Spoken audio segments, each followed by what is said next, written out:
The smell of cold grease and burnt coffee hung low under the yellow fluorescent lights, while water from wet coats dripped onto the cracked linoleum floor.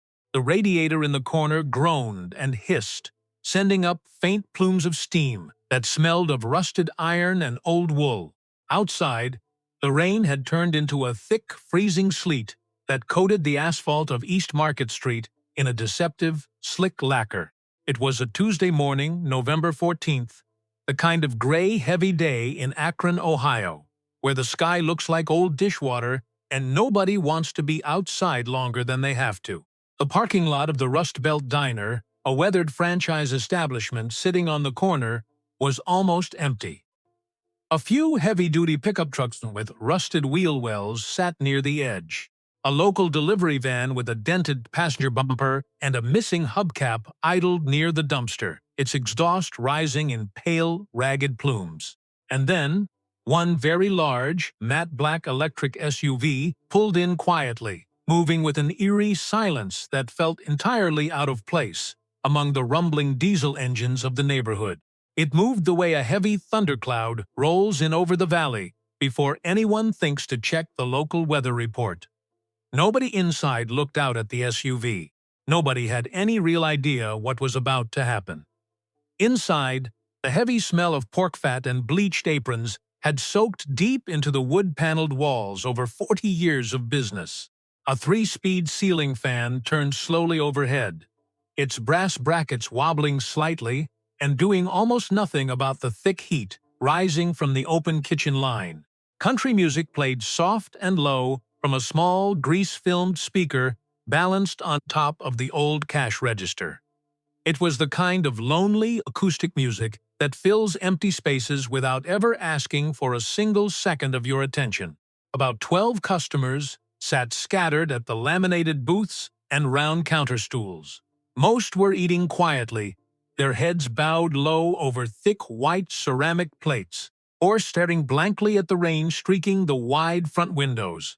A man in a stained canvas jacket near the far corner was already working on his third cup of black coffee. He refilled it himself from a glass pot the morning waitress had left on his table 20 minutes ago as a silent peace offering. It was an ordinary, unremarkable Tuesday. Then the heavy front door opened, and the whole room changed. Not because of loud music or a sudden commotion. Not because of flashing lights or a frantic crowd pushing in behind him. The room changed the way a room changes when something simply too large for ordinary life steps into it.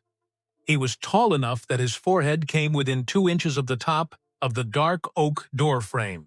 He was wide enough that both of his shoulders nearly filled the narrow entrance hallway where the coat racks hung. He wore a plain, dark charcoal hoodie with no logos, relaxed blue jeans, and white sneakers so large they looked like small boats someone had laced up and sent walking across the floor. His face was the kind of face that your brain recognizes before you can even explain to yourself why you know it. He had a wide, heavy jawline, intense but warm brown eyes, and a quiet, observant expression that took in the entire layout of the room in a fraction of a second. LeBron James had just walked into the Rust Belt Diner. He wasn't traveling alone this morning. On his left side walked Marcus Vance, a tall and quiet man with the careful, scanning eyes of someone who was always reading a room before anyone else even knew there was something to look at. On his right side was Eleanor Sterling, sharp, calm, and professional, a thick leather folder tucked securely under her arm like a second spine. They had been driving since 7 in the morning through the blinding Ohio sleet. They were exhausted, their muscles stiff from the road. They just wanted a quiet breakfast. LeBron slid into the biggest corner booth at the very back of the dining room. His knees hit the wooden underside of the table immediately, making the napkin holder rattle against the salt shaker. He let out a short, deep laugh, a real, unforced laugh, and adjusted his massive frame like a man who had spent his entire life learning how to fit into spaces that were never built for him. That was just his nature. Always observing the limitations of a room. Always adjusting his presence. always making it work without a complaint. A few customers glanced over their shoulders. A teenager sitting near the window whispered something urgent to her mother, pointing with a greasy fork. An older man sitting at the counter smiled the slow, private smile of someone watching something that feels historic even before they understand what it actually means. Then, a waitress appeared at the edge of the wooden booth. Her name was Martha Kowalski. She was 47 years old, though the deep lines around her mouth made her look 55. She had worked the grueling breakfast shift at the Rust Belt Diner for 6 years straight, never missing a single day. She walked up with her faded vinyl notepad already open, her cheap blue pen already uncapped, and took one long, calculating look at the three people sitting in that corner booth. Then she said the words, "I don't serve people like you." Her voice was entirely flat, cold as the sleet outside, completely sure of itself. The room went quiet so fast it felt like someone had physically pressed a kill switch on the atmosphere. Even the steady wobble of the ceiling fan seemed to slow its rotation, and the low country music seemed to drop an octave, as if the building itself was holding its breath. LeBron looked up from the plastic-coated menu slowly. His expression didn't harden into anger, but it changed into something much quieter, something patient, something that belonged to a man who already knew something that the woman standing in front of him did not. He said absolutely nothing. But nobody in that room understood what was actually written on that faded piece of paper yet. To understand why that heavy silence meant everything in that moment, and to understand why that patient, quiet smile carried the weight that it did, you first need to understand who LeBron James had become long after the world thought they knew every single detail about his life. Most people know the basketball player with the historic legacy. They know the championship rings, the massive silver MVP trophies, the way global arenas used to shake until the rafters rattled when his name got called over the loudspeakers. The announcer would stretch his name long and loud like it was a royal battle cry before a war. They know the thunderous dunks that didn't just score points, but physically shifted the structural energy of an entire city. They know the global icon who had built an empire worth over $1 billion.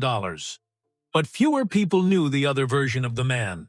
The quiet coordinator, the one doing complex math in the dark. He was born in Akron, Ohio, raised entirely by a single mother, Gloria, who was only 16 years old when she brought him into the world. They moved constantly during his childhood, apartment to apartment, couch to couch, neighborhood to neighborhood, before he ever reached the 8th grade. He learned early, the way only kids who grow up in pure survival mode learn, how to walk into a cold room full of strangers and read the exact temperature of danger before the first hour was up. He learned how to read the hidden intentions of people fast. He learned that the loudest, most aggressive person in a room was rarely the one with the actual power. By the time he achieved unprecedented wealth and success, he was already doing something most modern athletes never bothered to learn. While others were buying custom sports cars and building sprawling mansions with indoor bowling alleys, he was sitting quietly across from older accountants and franchise lawyers, asking structural questions that made them blink in surprise. Not because the questions were overly difficult, because they were so basic that nobody expected them from a man of his stature and athletic fame. How does compound interest actually protect a community? What is the exact operational reason a franchise fails in its third year?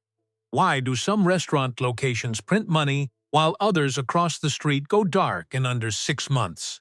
He wanted to understand the movement of money the way he had understood the floor layout of a basketball court. Not just the shiny surface of wealth, but the heavy structural bones underneath. By 2023, that quiet curiosity had built into a massive, unannounced corporate empire. Through his primary investment partnership, he held significant stakes in major commercial real estate, international media companies, and specifically, a massive, quiet acquisition of 40 separate casual dining franchise locations across the industrial Midwest. The exact numbers shifted depending on which quarter of the fiscal year you asked and which multi-million-dollar deal had just closed. But if you passed him in a grocery store or looked up from a laminated diner menu and saw him sitting across from you, none of that immense wealth would be visible to your eyes. He wore plain, unbranded clothes. He drove himself through the snow without a massive, aggressive security detail blocking the road. He shook hands with minimum-wage cashiers and remembered the first names of people he had met only once during a brief charity drive. His mother had raised him to move through the world that way. She had waited tables herself for years when he was small, working grueling doubles on freezing weekends so he could have leather shoes that actually fit his feet, which were already enormous before he turned 12 years old. She had told him things that stuck deep in his mind. Stay humble, stay curious, and never let money make you forget where you came from, because where you came from is the whole reason the money means anything at all. He had never forgotten those winter nights in the cold apartments, which was exactly why, on this freezing Tuesday morning, he had not called ahead to the manager. He had not sent a corporate advance team to clear the building. He had not arranged a formal walkthrough or a staff meeting or a welcome banner. He had just driven over in the sleet to look at what he owned, to meet the real who made the business work every single day at dawn. And right now, one of those very people was standing at the edge of his booth, an open notepad in her hand, having just told him she didn't serve people like him. He looked at her face. His smile stayed quiet and steady. And behind those calm, patient eyes, a massive mental gear had already shifted. Not into a feeling of anger, and not into hurt pride, but into something far more complicated than either of those simple things. A major decision was forming. But before that decision could mean anything to the future of the diner, you need to understand exactly who Martha Kowalski was, before she became the woman standing at that booth. Because the easiest thing in the world right now would be to make her a simple villain, to flatten her character down into just those 7 harsh words, and leave her there for the internet to hate. But that would be completely dishonest. And dishonest stories, no matter how satisfying they feel to an audience in the moment, never tell you anything true about human beings. So here is the actual truth about Martha. She grew up in a small, fading factory town just 30 miles outside of Akron. It was a place of flat, gray roads, peeling front porches, the kind of town where everybody knew your mother's maiden name, what kind of truck your grandfather drove, and exactly which wooden pew your family sat in during Sunday morning service. She was the oldest of 3 children. Her father had worked himself to the bone at a local lumber yard until his lower back gave out entirely, and her mother cleaned the large houses on the wealthy north side of town 3 days a week. Martha had been an excellent student in her youth, quietly good. The kind girl who never raised her hand first to show off, but always had the correct answer written down when the teacher called on her anyway. She kept all of her school notes in color-coded folders and helped the younger kids in her neighborhood with their reading after school, without ever being asked by her parents. She had a real plan for her life. It was a beautiful one, written down carefully in the back of a blue spiral notebook she kept hidden under her mattress. Nursing school at the local university. The official acceptance letter arrived on a rainy Thursday in late April of 1995. Her mother had read it out loud at the kitchen table and cried so hard she had to press a damp dish towel to her face to stop the sobbing. Martha had stood in the kitchen door frame watching her mother cry and felt something so big and bright inside her chest that she didn't even have a word for it yet. 6 weeks later, her mother was diagnosed with stage 3 aggressive breast cancer. The brightness inside Martha didn't disappear overnight. It just got quieter and quieter, the exact way a car radio fades out when you drive too far away from the city signal. Martha deferred her university enrollment for one semester. She took what she thought was a temporary job at a local diner to cover the immediate cost of her mother's daily pain medications, telling herself it was just for now, telling herself she would go back to school next year. Next year quickly became the year after that. The year after that slowly became a full decade. The decade became 28 long years of carrying heavy plates. By November 2023, Martha had been a server for longer than some of her teenage coworkers had been alive on this earth. She was good at it, genuinely good. She knew the names and habits of the regulars the way an old librarian knows the exact placement of the shelves. She knew that old Mr. Patterson at table 4 took his eggs over medium and got quietly, deeply upset if you brought them over easy and pretended they were the same thing. She knew that the young couple who came in every Saturday morning were desperately saving up every dime for a down payment on a house and always split one single order of pancakes to keep the bill small, and she never once made them feel small for doing it. She was not a cruel person by nature, but she was an incredibly exhausted one. Her husband had walked out on her 4 years ago, leaving behind nothing but a duffel bag worth of old guilt and a leaky bathroom faucet that dripped all night long. Her only daughter had moved away to a different state, chasing a better life, calling on Sundays only when she remembered between her own shifts. The small apartment Martha rented near the highway had thin walls and an ancient heating unit that smelled like burned dust every winter when she first switched it on. She had exactly $212 left in her savings account. She was one missed shift away from a real financial ruin. And for the past 2 weeks, the dark rumors spreading through the diner kitchen staff had been cutting into her sleep like a cold blade sliding under a bedroom door. The franchise had been sold to a massive investment group. New ownership was coming down from the top. Nobody knew who the new boss was, and nobody knew what it meant for the vulnerable people already working there. For the older servers with bad knees, for the ones without college degrees and backup options, waiting quietly in the background. For people exactly like her. She had gone to bed the night before, staring blankly at a yellow water stain on her bedroom ceiling, doing the desperate math in her head the way broke people always do at midnight. She ran the same numbers over and over, hoping against hope they'll come out different this time. They never did. She had walked into work on Tuesday morning, already hollowed out by pure fear.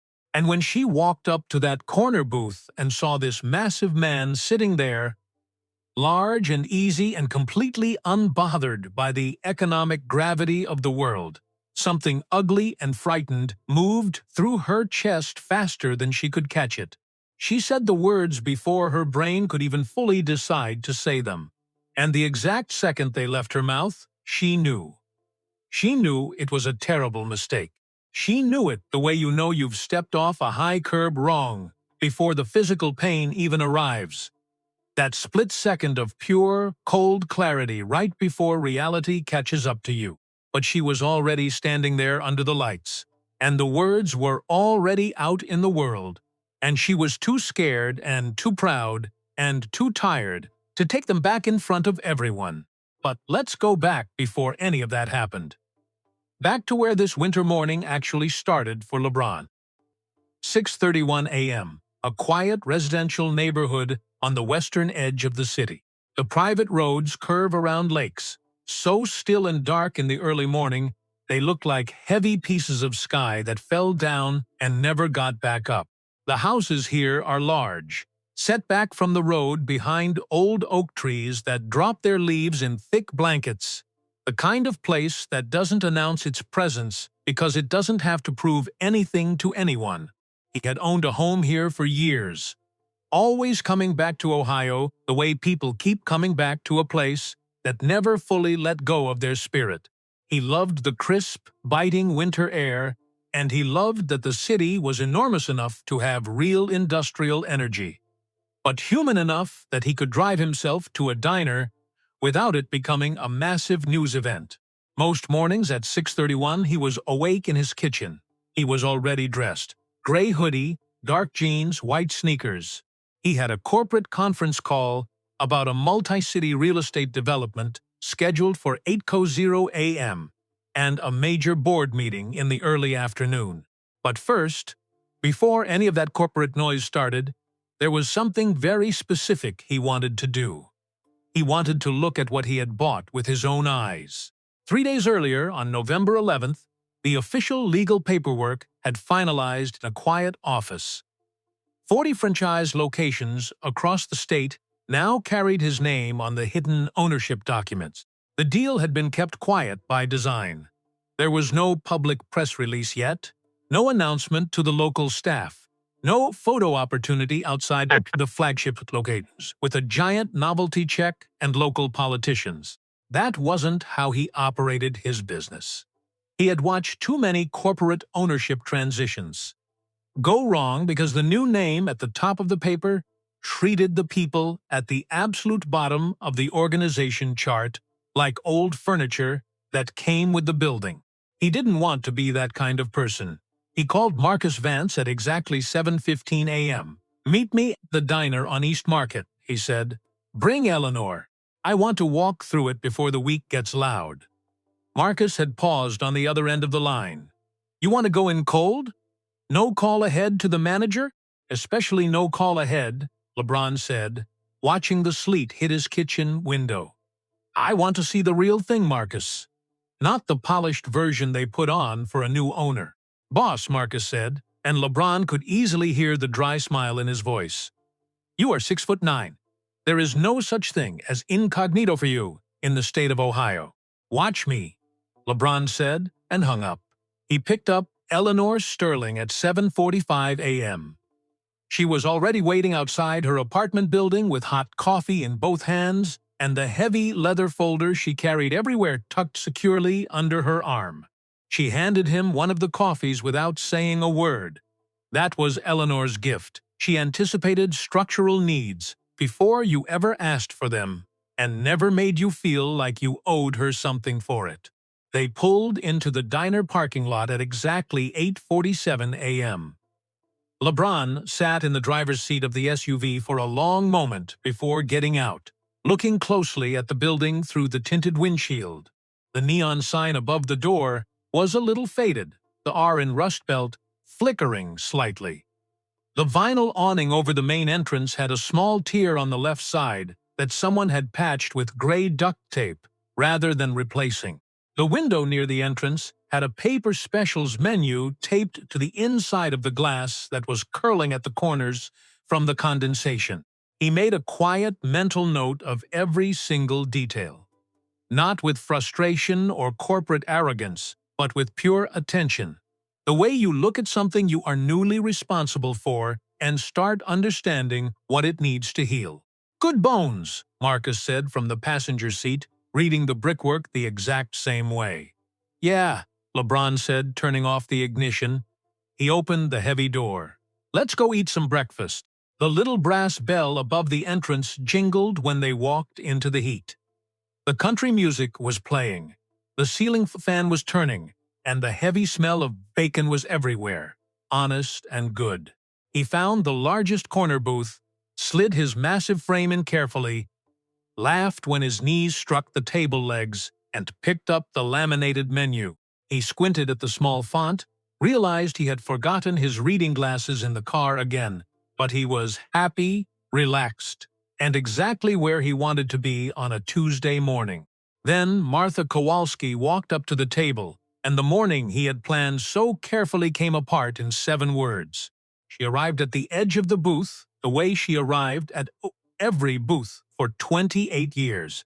Pen uncapped, the notepad open, her body already angled slightly forward in the practiced lean of someone who has taken 10,000 orders and learned to be efficient about every single one of them. She didn't say good morning to them. She didn't say welcome to the diner.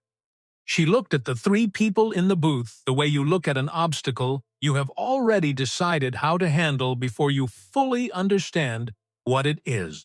Her eyes moved directly to LeBron's face, stayed there for a long beat, and something shifted in her eyes. Not slowed shiftly, but fast, the way a winter cloud moves across the sun, and the whole temperature of a yard changes in under a second. "I don't serve people like you," she said. Flat, cold. Each word landing separately like heavy stones dropped one at a time into still, frozen water. The ripple of those words moved through the entire dining room instantly. A woman sitting two booths over stopped mid-bite, her silver fork suspended in the air between her plate and her mouth. The old man at the counter with the canvas jacket put his coffee cup down onto the saucer with a loud rattle, never looking away from the booth. Near the front window, a teenage girl named Chloe Jenkins, 16 years old, sitting with her mother waiting on an order of French toast, looked up from her phone and understood immediately what she was witnessing. Her thumb moved to her phone's camera icon without her brain fully deciding to do it. She pressed record. She would later tell her friends at school that she didn't even think about the consequences. She just knew it was a moment that needed to be seen. Marcus Vance sat back in his wooden seat very slowly. The kind of slow that is not relaxed at all, but is the exact opposite of relaxed. It was the slow movement of a dangerous person physically holding themselves back in place. Eleanor Sterling set her water glass down on the table with a small, precise click that sounded like a gunshot in the silence. And LeBron looked up from the menu. He didn't stand up to tower over her. He didn't raise his deep voice. And he didn't do any of the aggressive things that the gravity of the moment seemed to be pulling at him to do. He just looked directly at Martha with those deep, steady eyes of his and let 3 full seconds pass in complete, absolute silence. People who were in that diner that morning would later describe those 3 seconds differently to the local news. Some said it felt like a full minute. Some said it felt longer than an hour. The teenage girl recording near the window said it felt like the whole building was waiting to find out what kind of story it was going to be. Then LeBron finally spoke. "I'm sorry," he said. His voice was quiet, genuinely quiet. Not the fake quiet of someone swallowing their anger to make a scene, but the quiet of a mature man who wanted to make absolutely sure he had heard the words correctly before he decided what to do next. Martha's chin came up higher. Her shoulders set into a rigid line. Something stubborn, defensive, and deeply frightened locked into place behind her eyes the way a heavy steel deadbolt slides home on a door. She had said the words out loud. She was standing in the middle of it now. And backing down felt 1,000 times more terrifying than pressing forward into the mistake. "I said I don't serve people like you," she repeated, her voice rising slightly. "We have standards here in this establishment. We have a strict dress code." A sharp, disgusted sound came from the woman sitting 2 booths over. Not a word, just a guttural sound. The kind a decent person makes when something unjust hits them somewhere that doesn't have a name. "There's no dress code posted anywhere in this building," Marcus said from the corner of the booth, his voice controlled, but only barely. "I'm not speaking to you," Martha said, snapped back without looking at him. LeBron raised one massive hand from the table just slightly, just an inch. Marcus went completely quiet. That hand, that one calm, open hand. Every single person in that diner saw it and understood exactly what it meant. It meant, "I have this situation under control. Stay still, and let me handle what I was built by life to handle." LeBron looked at Martha steadily, his gaze never wavering. "What kind of people do you serve?" he asked. His voice carried no sharp edge, no heat of pride. It was the most dangerous kind of question, the kind asked by someone who already knows the absolute truth of the answer and is giving you every possible human chance to choose a better path. Martha looked at him, then looked around the silent room, then looked back at his eyes. And then she made the prideful choice that would crack her entire life wide open. People who actually belong here, she said. The room broke. Not loudly with shouting or chairs throwing, but it broke the way old structures break when too much invisible pressure has built up in a quiet place. Suddenly, completely, and in a way that cannot be put back to how it was before. 3 customers stood up from their tables at the exact same moment, the way 3 separate sometimes threes make the small to make small decision without consulting each other, because the choice is simply obvious.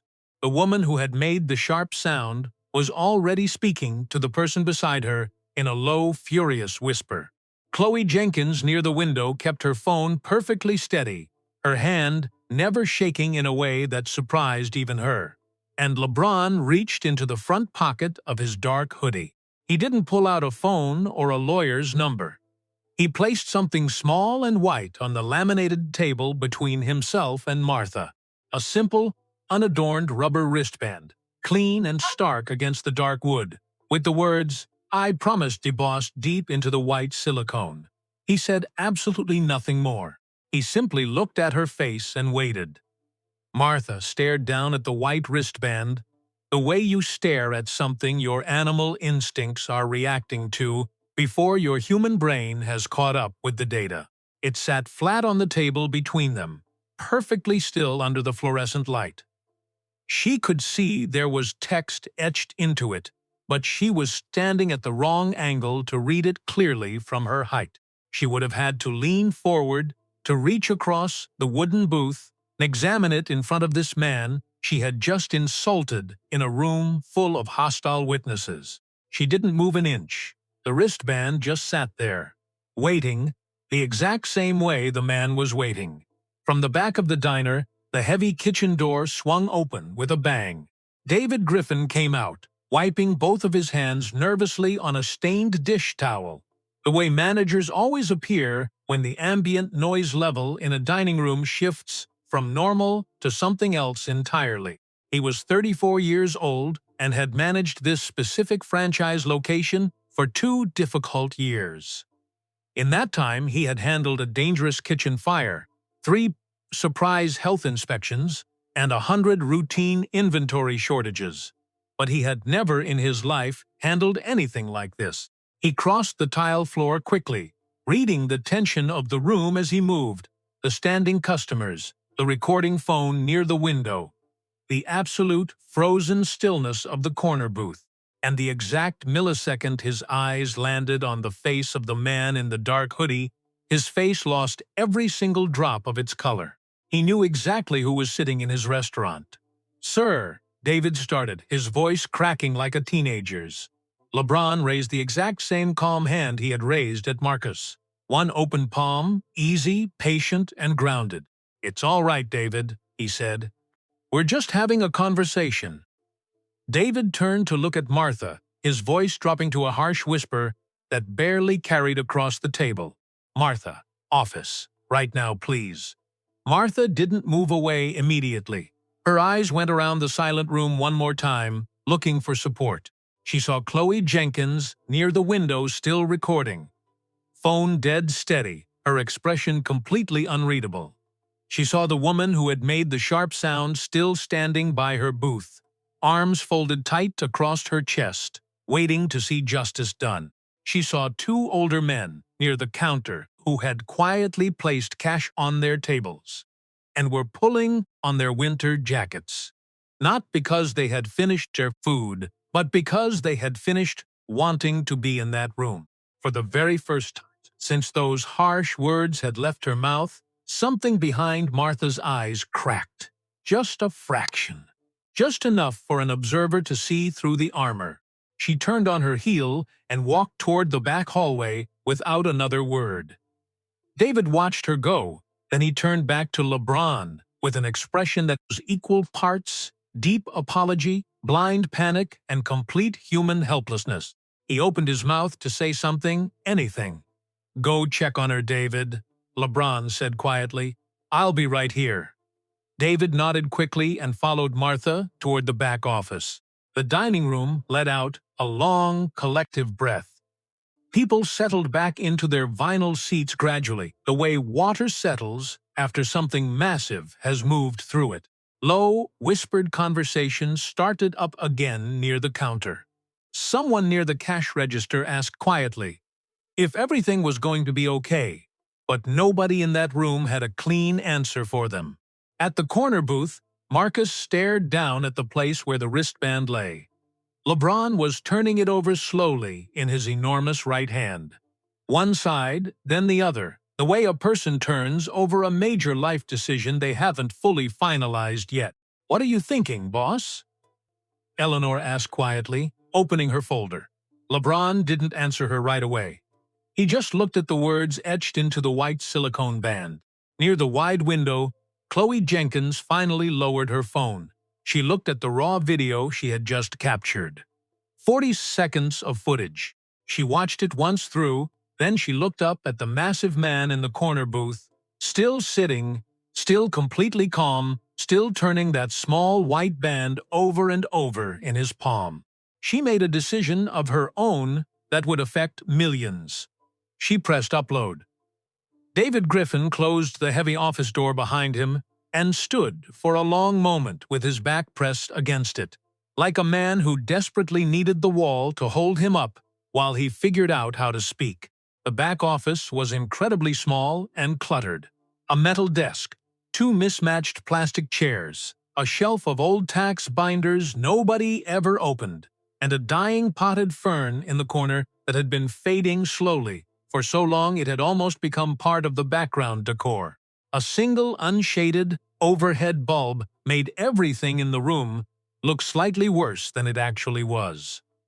Martha stood in the exact middle of the small room, with her arms still crossed tight and her notepad still held in her right hand, because she hadn't yet figured out what to do with it. Setting it down on the desk felt like admitting her career was over, so she held it tight against her ribs like a shield. "Martha," David said. He said her name the way people say a name when what they really mean is, "Please understand that what I am about to tell you is going to change your life forever."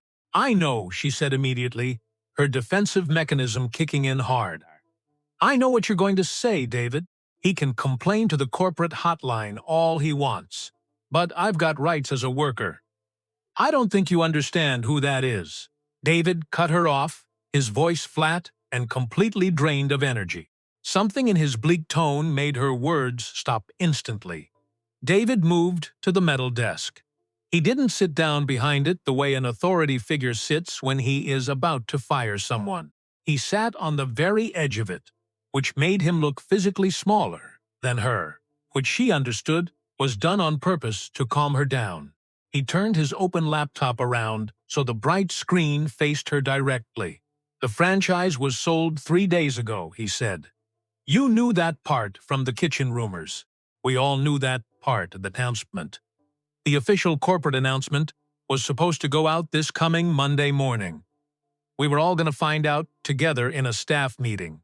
Martha squinted at the screen. It was an internal corporate document dated November 11th. The official letterhead at the top carried a clean, professional logo belonging to a prominent global enterprise based out of Ohio. Her eyes moved down the text of the page, searching for the specific thing she was most afraid of finding. She found it in the very first sentence of the main paragraph. LeBron James, through his primary investment group, has finalized the acquisition of 40 regional franchise locations effective immediately. Martha read the sentence once. Then she read it again in the silence. The vinyl notepad slipped from her hand and hit the linoleum floor with a dull thud. She didn't even notice it fell. "He's the owner," she said. Her voice came out strange, thin, and far away, like a voice coming through a heavy concrete wall. "He has been the sole owner since Saturday," David said quietly. The office felt incredibly tight and completely silent.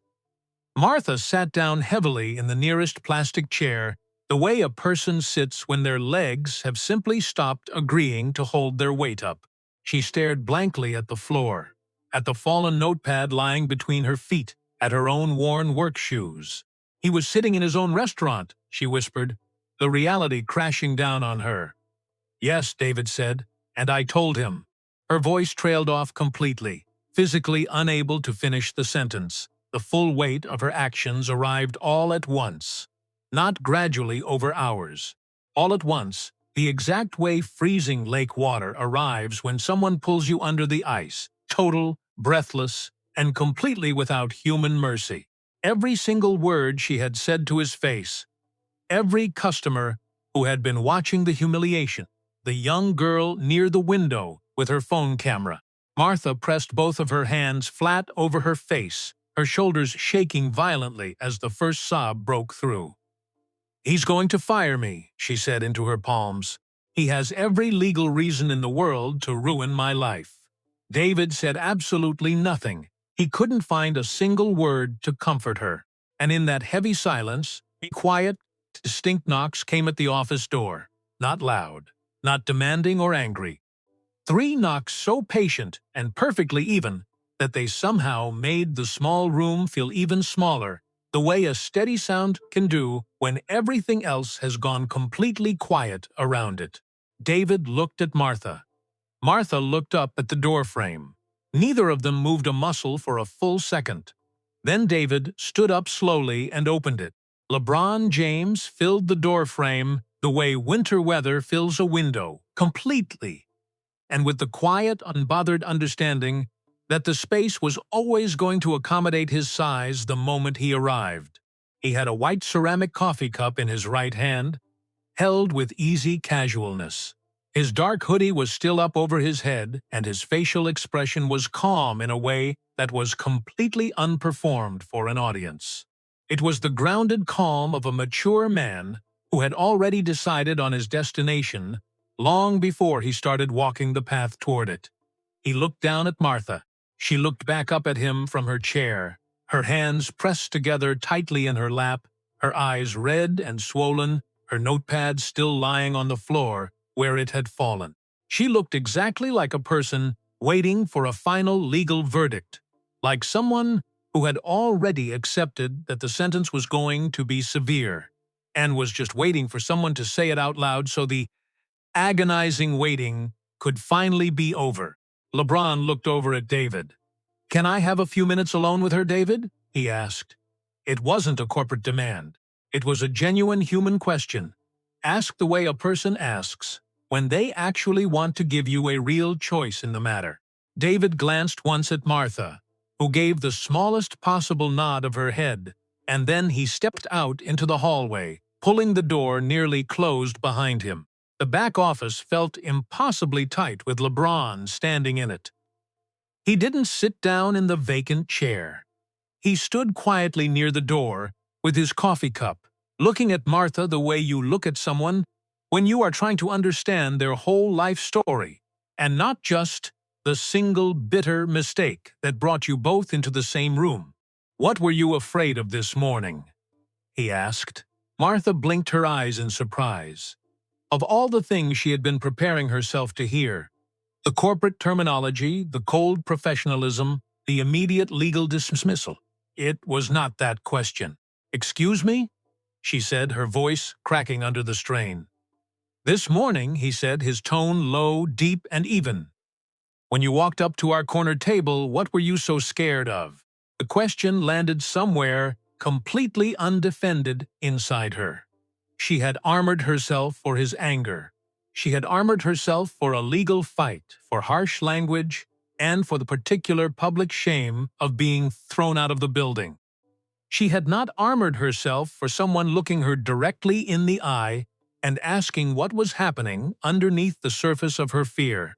Her mouth opened to make an excuse, then closed. LeBron waited in the silence, and he was extraordinarily good at waiting. "I heard the franchise was sold," she said finally, her voice unsteady like a table with one short leg. "I've been working here 6 years. I don't have a college degree, Mr. James. I'm not young anymore. I thought whoever bought the company would want to clean house, bring in fresh faces, and I'd be the very first one thrown out the door." She stopped speaking, pressing her lips together hard, trying to stop the fresh tears from falling. "I was just scared of losing the only thing keeping me afloat." The room remained completely quiet. LeBron looked down at her face for a long, unbroken moment. Then he stepped forward to the desk and placed the white silicone wristband on the metal surface between them. This time, Martha was close enough to read the debossed words clearly. "I promise.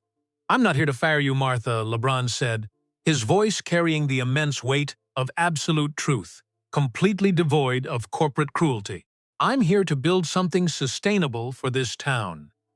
And to build something real, I need people who have been here long enough to know what's broken, and who care enough about the regulars to stay." He picked up his coffee cup, taking a slow, reflective sip. "My mother waited tables for years, just so I could have a roof over my head in this state. I didn't buy these 40 locations to make the people working in them feel like they don't belong." He looked at her one more time, long and steady. "When you're ready," he said, "come back out to the floor. We can start over." He turned his massive shoulders, walked out of the office, and pulled the door gently closed behind him. Martha sat entirely alone in the small room with the dying plant, the single overhead bulb, and the white wristband sitting on the desk in front of her. She picked it up with both of her hands, running her worn thumb over the letters. "I promise." And for the very first time in longer than she could honestly remember, the thing sitting heavy in her chest was not fear. The raw video Chloe Jenkins posted from her table near the front window reached 4 million views by midnight. By Wednesday morning, it had climbed to 11 million views across multiple platforms. By Friday, it had been picked up by every major television, network, and morning news show that needed something to talk about between the weather report and the traffic update. The comment sections did exactly what internet comment sections always do. They split down the middle, loud and certain on both sides, generating a massive amount of political heat without much actual light. People argued endlessly about class division, celebrity culture, systemic accountability, and a dozen other things that were all true and all incomplete at the exact same time. But inside the diner on East Market Street, something much quieter and more permanent was happening. LeBron sat in that corner booth for 2.5 hours that Tuesday morning. He finished his entire breakfast. He talked at length to Sarah, the young waitress, who had appeared at the table with shaking hands to take their order after Martha had walked away, and learned that she was a nursing student at the local community college, working grueling doubles 3 days to cover her tuition. Because her financial shortfall had followed $40 short of what she needed for the semester. Last did she ace on $400. He turned that specific number over in his mind the exact way he had turned the white wristband over in his hand. And he talked to Marcus, the veteran line cook, who had been sweating over the diner's grill for 11 years, and had a hidden folder on his phone full of menu adjustments, regional pricing plans, and local ingredient sourcing ideas that nobody in corporate management had ever once asked to see in a decade. LeBron asked to see them. He sat with that phone folder for 20 minutes, telling the cook that 3 of the structural menu ideas were genuinely excellent for the brand. The cook said it was the first time in over a decade anyone in authority had used that word about anything he suggested. LeBron made 2 private phone calls before his vehicle left the parking lot that afternoon.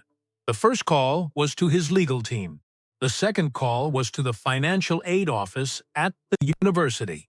2 weeks later, every single hourly employee across all 40 regional franchise locations received official enrollment information for a newly established professional development and leadership program. Alongside the paperwork came a single printed page describing something entirely new: a comprehensive, fully funded tuition assistance fund for hourly workers within his franchise network. The first cycle of applications opened immediately for the winter term. Sarah applied the very same day she received the paperwork. She was approved within the week. Martha Kowalski did not apply for the tuition fund. She applied for something else entirely: Tucked neatly at the bottom of that same printed page, in plain, quiet language that was easy to miss if you were reading too fast, was a paragraph describing a new leadership role being created across the locations. He was looking for long-term employees. People who knew the neighborhoods, knew the regulars, and understood the difference between a business that merely occupies physical space and one that actually serves the community. To train as regional community coordinators. People who had been there long enough to know exactly what was broken. People who cared enough about the town to say so to management. Martha read that paragraph 4 times at her kitchen table. Then she picked up a blue pen.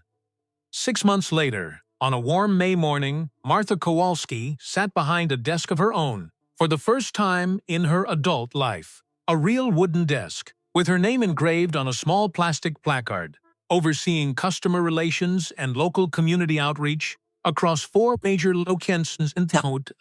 Her daughter had flown back for the weekend to celebrate the milestone, and they ate dinner together at a window table, splitting a piece of cake that felt like a quiet victory over the past.